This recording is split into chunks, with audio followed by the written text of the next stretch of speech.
welcome back. As you can see, what I have in front of us are watercolor materials. We're going to talk about painting flowers with watercolors and using different strategies. If you noticed, I have a simple watercolor set. Yours doesn't have to look just like this. Something you might want is a folded up piece of paper towel to dry your brush off. You'll need a cup of water to rinse your brush.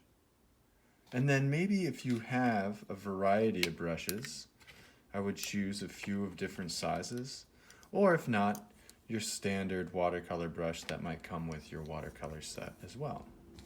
And then a thicker type of paper will benefit you on this project. So if you can find a white paper or brown grocery bag type paper that's a little thicker, it will absorb the water better so that it doesn't warp as much.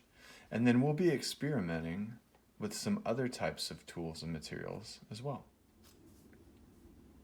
What I've also found is an old toothbrush that we'll be using to make textures with colors, and a straw that we'll be using to move our watercolors around. But first, it's important to sometimes gauge how we feel. I like to talk about in art how painting and drawing can help us handle our emotions. And so let's all take a moment and close our eyes and think about how we're feeling at this moment. Maybe you're a little sad. Maybe you're really excited and you don't know what to do with all that energy. Maybe you're just content and calm. Maybe you're angry. But take a moment and just ask yourself, how are you feeling right now? And try to remember that one feeling, because at the end of the activity, we're going to ask ourselves the same question and see if painting has helped influence or change the way we feel. The first thing I want to show you is just taking our simple basic watercolor brush, and I want to talk about how we get our watercolors ready. Sometimes we press too hard and we want to scoop the paint out. That's not what we want to do with watercolor. The great thing about watercolor is just a little bit of paint can go a really long way. We have this wide range of colors, and we want to keep these colors nice and clean. If we mix them too much, they'll all turn muddy and you'll just end up with a palette of brown. So what we do to get our watercolors ready is we dip our brush in our water, and remember to really swirl it around and saturate the brush, but then so you're not dripping too much, wiping your brush on the edge of your cup, and then gently adding moisture to the top of your color. I'm not pressing very hard, I'm barely brushing the top with my wet brush. And then moving it around to help saturate that color. And then using the inside of the lid as a bit of a palette to test to see how that color looks. So I have a nice, clean purple. So then I'll add a little bit more water. And then from here, I'm going to use the shape of my brush to make the petals of my flower. So I'm just pressing the brush gently against the paper, but rotating it around to create a flower shape. And if you've watched my beet video, I've talked about how with watercolor, patience is really important. We're going to let this dry and we're going to add more layers to that color, and that's what will make it darker. Now, I want to keep adding more flowers, so I'm going to use another brush with a different color. Same process though. I'm going to get my water, saturate my brush, and then gently brush it over my orange to saturate the orange color. And the brush I'm not using, I could just set aside.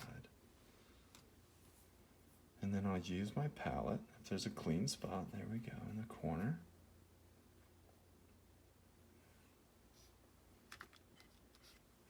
Then I'm going to do the same. I'm going to use the shape of the brush to make my flower petals.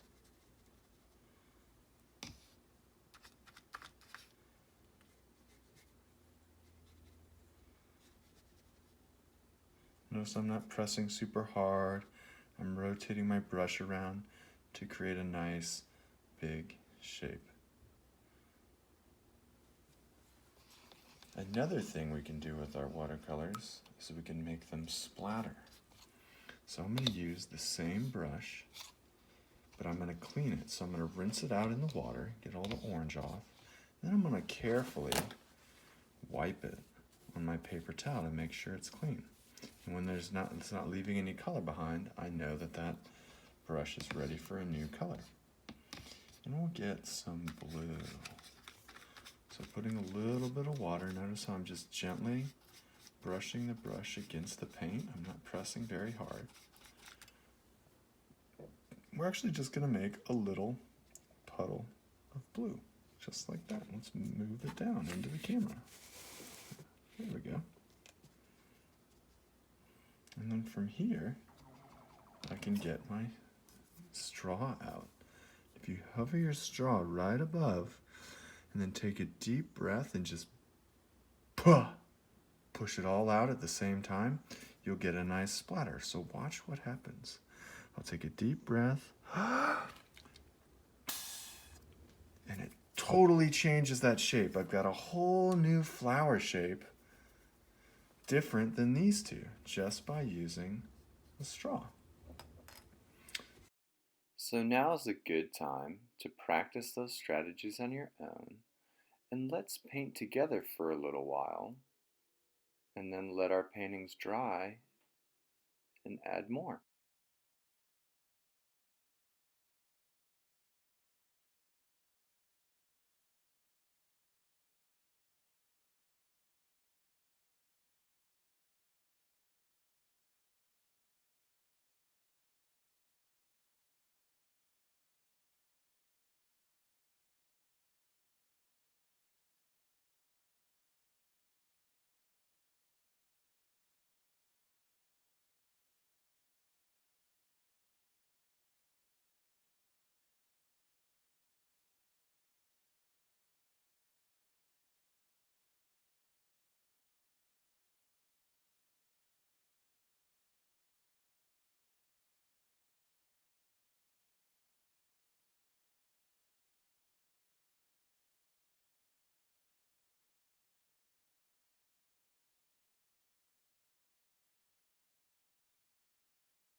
So now I've painted lots of different shapes and colors with a little bit of overlapping and a little bit of splattering. And now we're going to talk about that second layer, because with watercolors, patience and time really pay off. So after letting all these shapes dry for a little while, I'm ready to go through with a little bit more detail. Maybe I'll use a smaller brush. And just remember to wet and saturate our paint. And I'm going to let my paint go on with a little bit brighter. So I'm not going to add as much water. I'm going to use a little bit of water and paint directly from the paint palette. And now add smaller shapes of green with a darker, brighter amount of paint, so that they pop out and they start creating a little bit of depth.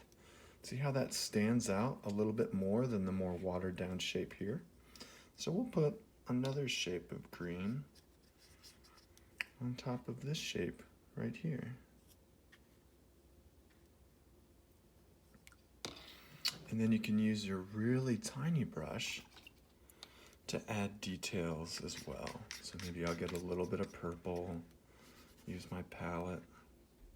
And with this tinier brush, notice how it has that little point.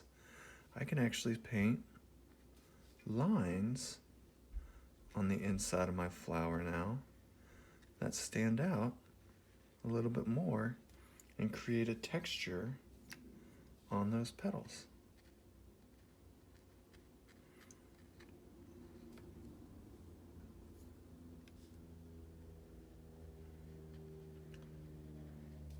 So let's paint some details together. If you want to find a smaller brush, and we'll practice painting details on our flowers.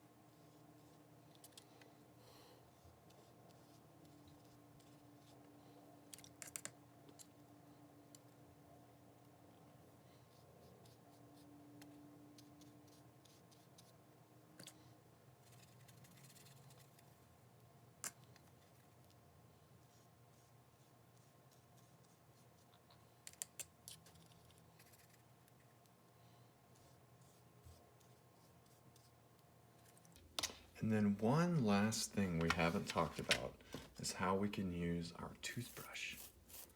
So if you have an old toothbrush that's clean and dry, what you can do is you can dip that toothbrush in some water, so saturate it in your water, and then you can brush it maybe on the palette. You don't want to jam it straight into your paint because that's going to get your paint kind of messy. But you can use the paint that we've already put on our palette. And so once I have it on the end of my brush bristles, use your thumb and just gently and carefully point it down in the paper and drag your thumb through it. And you can see it's creating a whole other texture of splatters that add a whole nother layer to my painting. And basically with watercolors, you're just adding layers of color, letting them dry, then adding more layers of color. And those layers of color could be big shapes. They could be little splats with a straw. They could be thin, detailed lines with a skinny brush, or they could be all over splatters that you can use with an old toothbrush. And now that we're done painting, it's a good moment to check in with our feelings again. So just like in the beginning, let's close our eyes. Let's think about how we feel. Has your mood changed? Has the painting helped change your mood? Those are important questions to ask as we work on art and navigate these new times. Art can be very beneficial in helping us relax or process our feelings. I hope you've enjoyed the painting lesson today. And until next time, keep creating. Bye.